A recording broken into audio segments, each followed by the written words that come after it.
Lovely. So, good morning, everyone. Hello again. Thank you for joining me today. Our topic couldn't be more tricky: ethics in interpreting, doing the right thing in the right way. Well, let me start first with a bit of a confession. When I started preparing for this presentation, I had so many ideas. Well, actually, far too many, in fact. I could easily spend all my time exploring the ethics of collegiality, the problem of undercutting colleagues and accepting low rates, the nuances of booth ethics, or the moral complexities of taking on work under unacceptable conditions. But after scratching my head, honestly, I realized that I had to make some difficult decisions. One by one, I set aside potential topics, ultimately accepting that today perhaps I can only barely scratch the surface, isn't it? Yet, even I thought scratching a surface level kind of exploration can help igniting a meaningful dialogue. And that's precisely what I hope to spark with you today. Why ethics? Of course, we might ask. Because they are at the core of what we do, interpreters and translators and linguists overall. They guide our decisions, build trust and identity, most importantly. I will underscore this word. It's a key word. Identity, more specifically, professional identity, and ensure we navigate complex situations with integrity. And more importantly, as we saw from the polls themselves, I can tell that, and perhaps you agree, ethics and codes of ethics, sorry, aren't static. They keep evolving with the challenge of our time, and the challenges are numerous, so to speak. So let's waste no more time and start exploring the ethical challenge and principles that shape our profession. So let's go back and look at the results of the poll you have done. Quite interesting, honestly. Uh, as I can remember that, right, perhaps Dom would just correct me if I'm mistaken, uh, the majority of you have consulted your code of ethics, your associations or your organization at some point of time in your career. Well, this is quite interesting. It shows that we can confidently talk about a strong awareness of the importance of these ethical guidelines in our profession. But here's the question. The other question I wanted to go to explore whether you found that the code helpful in guiding your decisions or resolving any kind of dilemmas or challenge you found. I saw that the result was kind of a mixed picture. While many of you found the code helpful, perhaps there is also a sense that they might not always address the very real world complexities we face. And this is quite normal because sometimes the challenge we face fall within a gray area. Certainly in interpreting, while these codes provide some ethical solid foundations, but you won't expect them to cover every possible scenario. That's where our professional judgment and wisdom come into play, and this is quite important.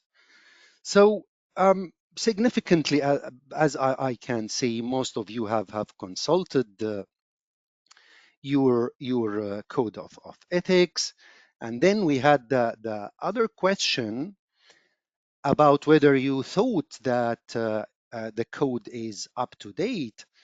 And here where perhaps the picture was quite telling, I think. given that we are living through an ever evolving era and time with the rise of AI, with the high and fast technological uh, pace of change, it is normal that we feel sometimes that our corpus of ethics and our literature is facing some difficulties trying to keep up with these challenges. So yes, it seems that many of you feel that it's not. This is an important insight, I think. It tells us that there is some gap between the ethical guidelines we have and the challenge we are actually facing. And this again sheds an important light on this gap and the need for our ethics and our research perhaps here to fill this gap. Now, let's, I mean, these poll results are really fascinating. Perhaps they can help in triggering an important conversation, which I perhaps I can summarize by saying that yes, I mean, while ethical codes are quite important part of our profession, but they are not panacea. They provide a foundation, but they can't cover every situation. And more importantly, they are living and breathing creatures. So they need to be developed and to respond to the emerging challenge of our professional framework. Now, say that we have set the stage, let's take a step back in time to understand how interpreting and ethics have evolved together. Perhaps, I mean, ethics, as we know, is not just about following a code, it's about uh, upholding these foundations and these values. And we all know that interpreting is one of the oldest professions in human history. Perhaps you can see our fellow Homo sapien interpreter, I would say. So it's true. Long before it was formally organized as a career, interpreters were already playing a crucial role in ancient civilizations. Yes, we did make history. Think about it. I mean, whenever a trade, diplomacy, or cultural exchange ever happened between different groups, someone there had to bridge the language gap. While we don't have formal records of interpreting as a profession back then, but there is plenty of evidence showing how interpreters were essential in shaping history. If we take a closer look at some of the earliest forms of interpreting and how they laid the groundwork for what we know today, we will get to have a sense why interpreting always mattered, and it had to do with high stakes always.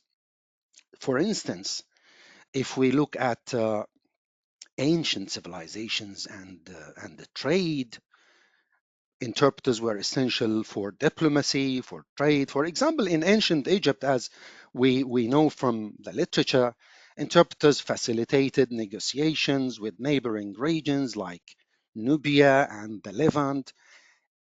Even in the Roman Empire relied on interpreters to communicate with conquered peoples, and so did all civilizations that employed interpreters for diplomacy and trade.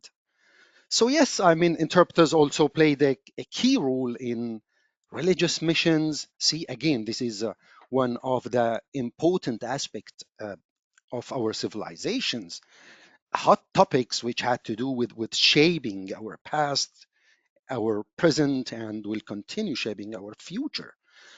During the spread of Buddhism, as we know, monks acted as interpreters, interpreting sacred texts In Christian missions, the same.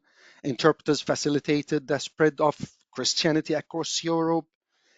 And during the Islamic Golden Age as well, interpreters translated Greek, Persian, and Indian texts into Arabic, fostering dialects and scientific and cultural exchange.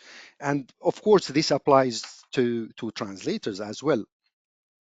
So, as societies expanded through exploration and colonization, interpreters found themselves in even more complex roles.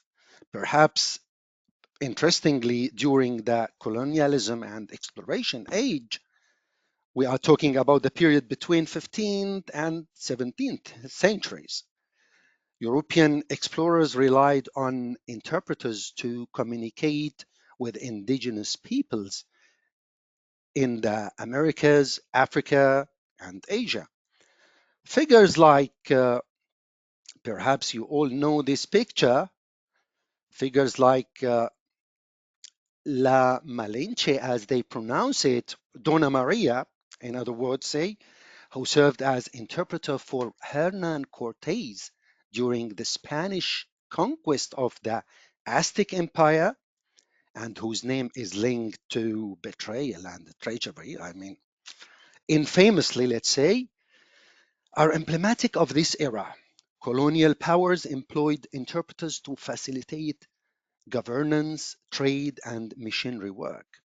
These interpreters often occupied complex roles, mediating between colonizers and colonized populations. So, this historical perspective reminds us that interpreters have always operated in high stakes environments. And this is quite important.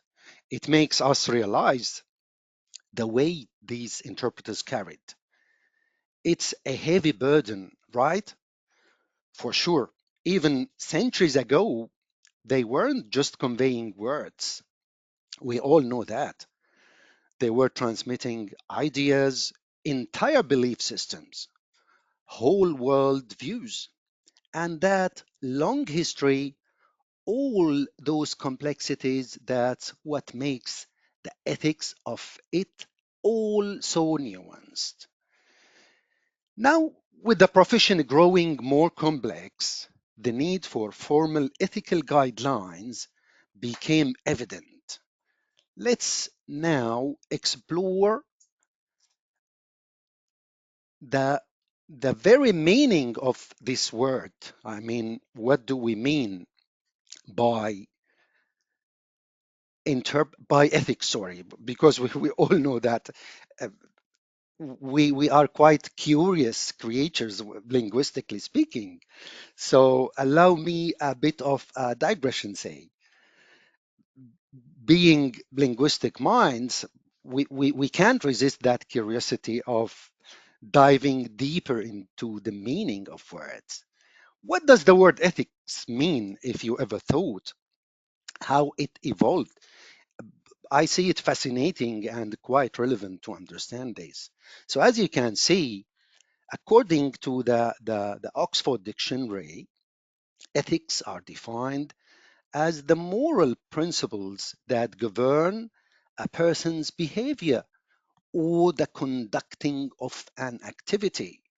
So the term ethics, as we know, derives from the Greek word ethika, ethos, which originally referred to character. See, again, this is yet another key word, character, custom, or habit. It encompassed the idea of moral nature, societal norms, and the guiding principles of behavior. The Greek term then was adopted into Latin ethica, which referred to moral philosophy, and as you can see. Then from Latin, the word passed into Old French ethique and eventually entered Middle English as ethic or ethics in the 14th century. It retained its meaning as the study of moral principles and the human behavior. Yes, quite a rich word indeed. So then let's see that evolvement journey, which I see quite fascinating. I mean, how we do move from abstract idea of ethics, that the philosophical level, let's say, to sometimes quite concrete and actionable, because end of the day, we are on the ground. So this shift has been achieved through codes of ethics and codes of conduct, which we all know. These are the formalized guidelines that translate broad moral principles into specific standards of conduct, which is being more practical, more concrete. Now, the code of ethics and code of conduct, different terminology, say, different naming, are both important frameworks that guide behavior within an organization, but they serve different purposes and focus on different aspects. Here is some further explanation. If you are curious, I thought of putting this sort of breakdown of the key differences between the two. For instance, if we look at the code of ethics, what's the area of focus? Generally, they are on the higher level, so principles and values, while the code of conduct address more specifically the rules and behaviors. In terms of nature, we have, in the case of code of ethics, we have some abstract and philosophical nature of content, while with the code of conduct, we have concrete and actionable and so on and so forth. All the way, if we look more practically at some examples, in the case of code of ethics, you see things like act with integrity and honesty. This kind of language you come across when you read code of ethics. While in code of conduct, you see more practical things, language such as do not share confidential information. So these are more practical steps and to dos, if so to speak. So yes, I mean, and there are some distinctions in terms of purpose, scope, focus, and even in some cases in terms of audience. So the purpose has been clear so far. Now it is interesting to see how they work together. Let me just see that slide before jumping there.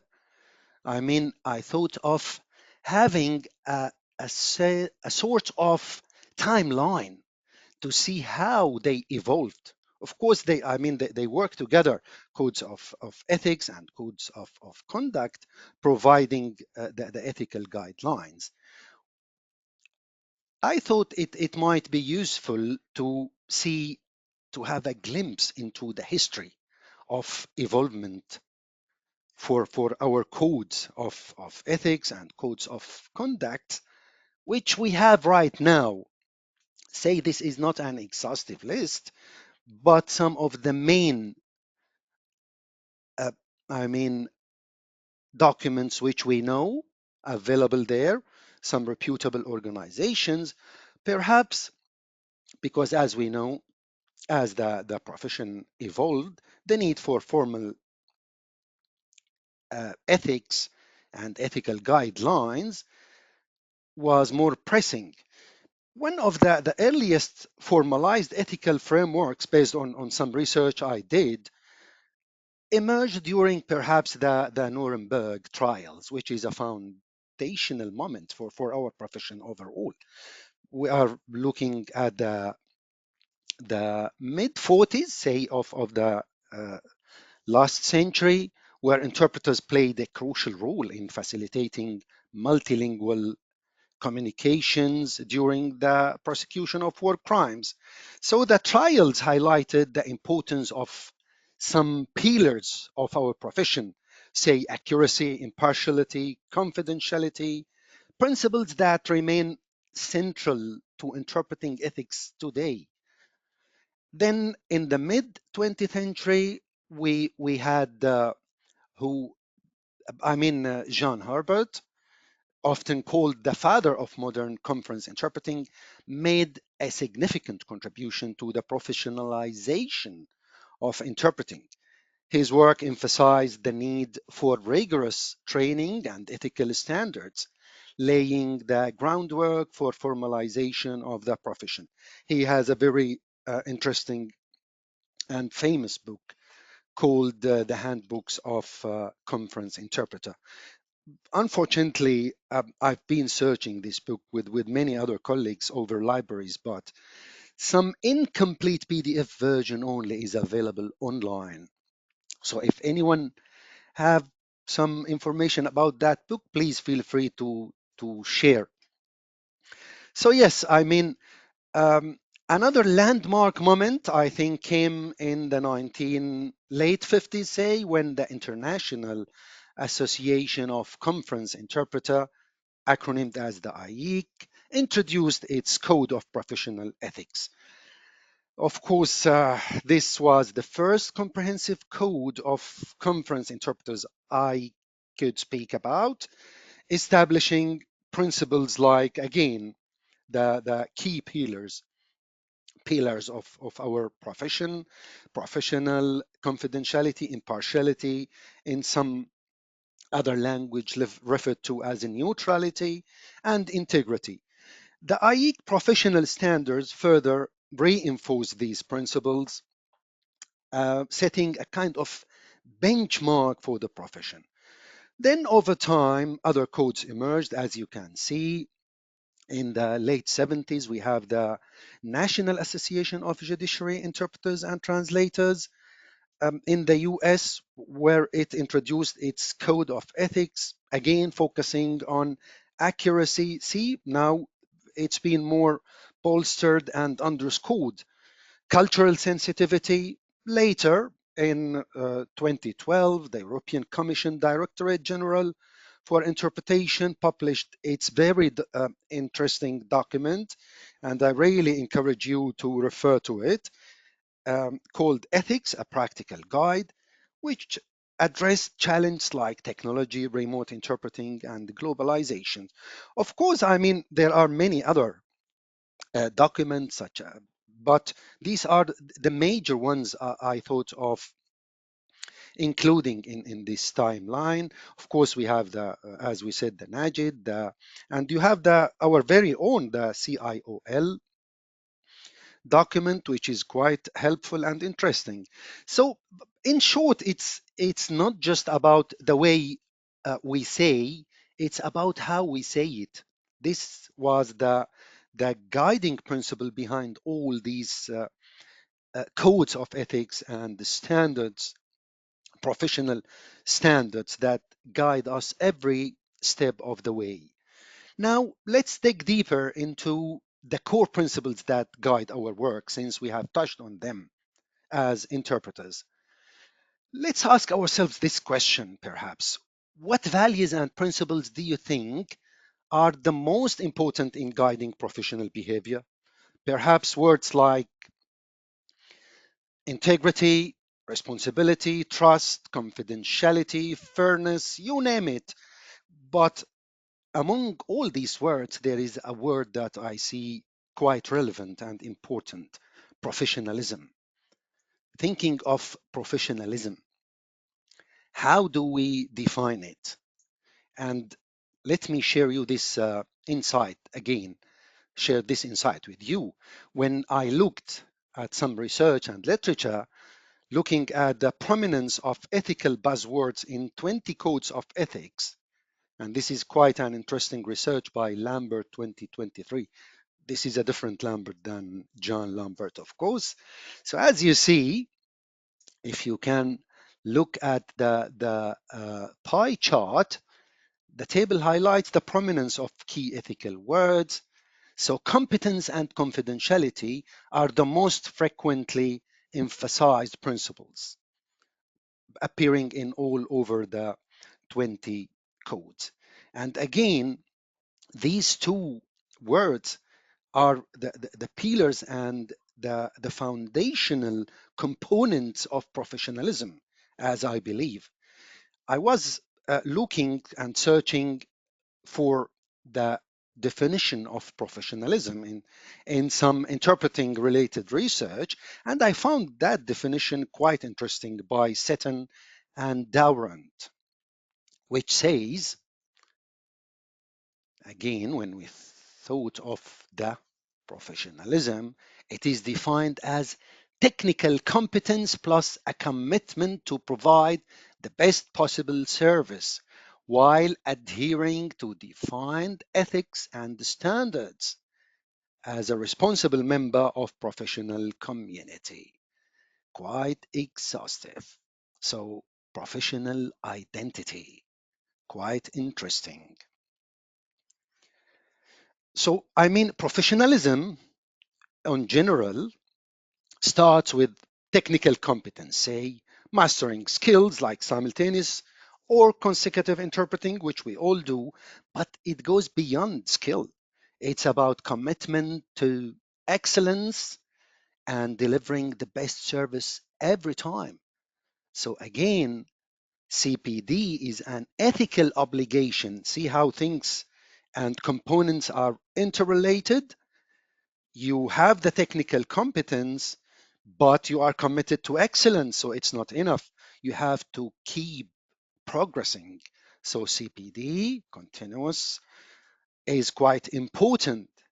Again, it also professionality and professionalism includes an ethical dimension, adhering to a defined or to define the standards, contributing to the profession's integrity and being responsible, being a part of a community. In other words, professionalism is what transformed a skilled interpreter into a trusted professional. It is like the glue that holds everything together. So, importantly, again, research shows that adopting a code of ethics is the final step in professionalization. Following other steps, I think it's a five-stage process, following other steps like full-time work, formal training, professional organization, and legal recognition. These are things that create professional identity. So codes, again, of ethics serve critical functions. Most importantly, as I've mentioned, they provide us with this professional identity and autonomy, promoting respect within the outside world. They also outline standards, instill responsibility, and guide ethical decision making beyond individual behavior. Codes consolidate the profession by defining professionalism, sharing knowledge, which is yet again an important aspect because this is how we keep the flame lit, by sharing knowledge and passing it down, and inspiring dedication and accountability. So, in essence, they are foundational tools that shape identity, behavior, and cohesion of interpreting. So, whenever we are faced with a dilemma, what we call is our guiding stars, meaning being our ethics and our code of ethics. So, here, importantly, I find it imperative to highlight that while conference interpreters and community interpreters, because in the audience we might, I'm sure we have this distinction and this variety, say, we have the public service interpreters and we have the conference interpreters. Like myself, I belong more to this category.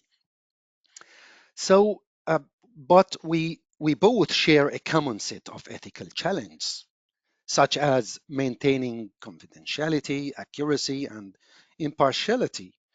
Because, but still, I mean, our roles are often operate within contrasting frameworks. I thought of highlighting these points. For instance, conference interpreters typically adhere to what, again, Jean Herbert defined and introduced as the transparent conduit model, where the goal is to remain invisible, delivering messages with precision and neutrality. In contrast, it is not uncommon for community interpreters to take on an advocate role, especially in settings like healthcare or legal contexts where they may need to mediate cultural misunderstandings or ensure equitable communication for certainly vulnerable populations. So these distinctions reflect the unique demand of each interpreting context. Feel free to screenshot or take a picture to reflect on this aspect. So now let's go to the nitty gritty of it. I mean, I'm conscious of time and see some more real life cases, which is more important, perhaps, part of this conversation. So I thought of highlighting some case studies, some practical examples. Say, now let's consider a scenario where confidentiality as a major pillar of our ethical uh, values collide with another one, which is the duty to protect if they come into conflict. Imagine you are interpreting in a healthcare setting and you just overhear a patient discussing plans to harm themselves.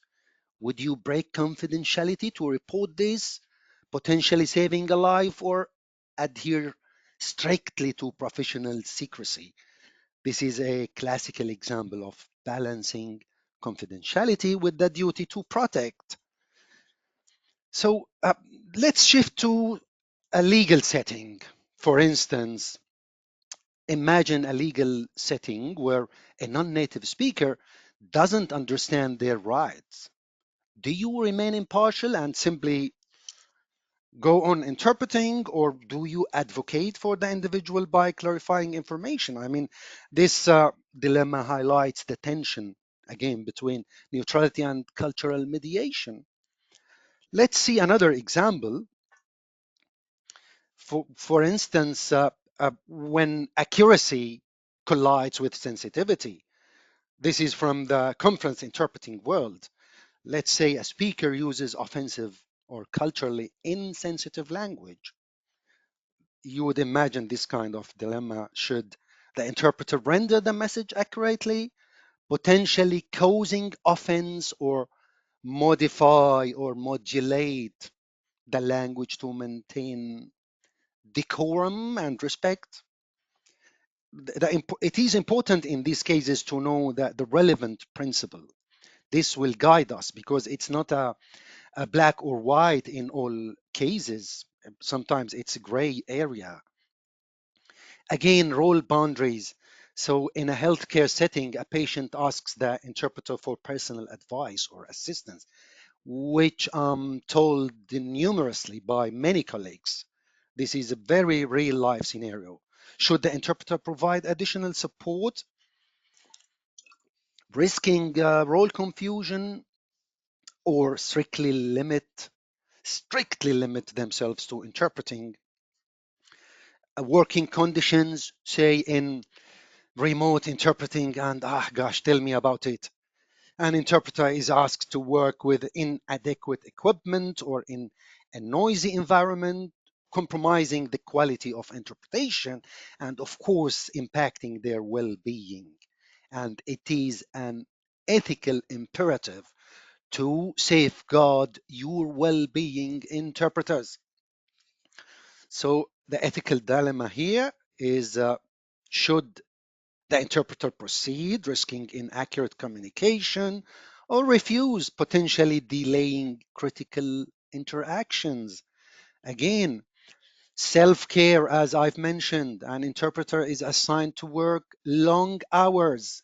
Don't do that, interpreters, in a high stress environment, such as a disaster relief operation or a conflict zone. Should the interpreter push through fatigue, risking burnout and reduced performance, and more dangerously sometimes, compromising the profession and undermining the sense, the spirit of collegiality itself. So, balancing professional commitment with self care and personal well being is a must. Now, let's come to, we have seen examples of ethical dilemmas. Now, how to navigate these ethical challenges, say. I mean, uh, I can't talk about like a ready set recipe to, and even you won't find that panacea, the document, the ethics of code that can respond to everything. No, you won't. But I mean, it comes over time. It's like flying hours.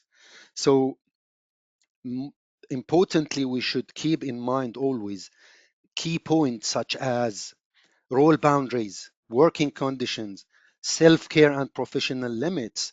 So, establishing clear boundaries, confidentiality agreement. Here are some examples you can see. I put also for you. You can take away, establish clear boundaries. There are strategy and tool, ethical decision making frameworks. Use a structured framework to guide decisions, considering consequences and stakeholders, ongoing professional development, and I couldn't stress it enough. Peer support and mentoring. Again, we should all have this kind of support and net. Peer support and mentoring, self reflection practices, maintain a reflective journal. I keep this practice and I see it quite productive and helpful. Clarifying expectations in sensitive situations. And this is crucially important. Always clarify expectations before sensitive assignments, addressing confidentiality and challenging topics. And if you like, put it in writing, always in writing. Cultural sensitivity training, I see it quite important and helpful. We need to be mindful of cultural nuances and their ethical implications in interpretations. So, now some takeaways. I'm worried of time. So, I've been thinking of some 10 golden commandments for staying on the right side of interpreting. So, if we still have time, let's read them together. Thou shalt uphold accuracy and fidelity. Thou shalt maintain impartiality. Thou shalt protect confidentiality. Thou shalt honor professionalism. Again, revert to the definition of professionalism. We should keep it between our eyes. Thou shalt respect working standards and rates. And tell me about it.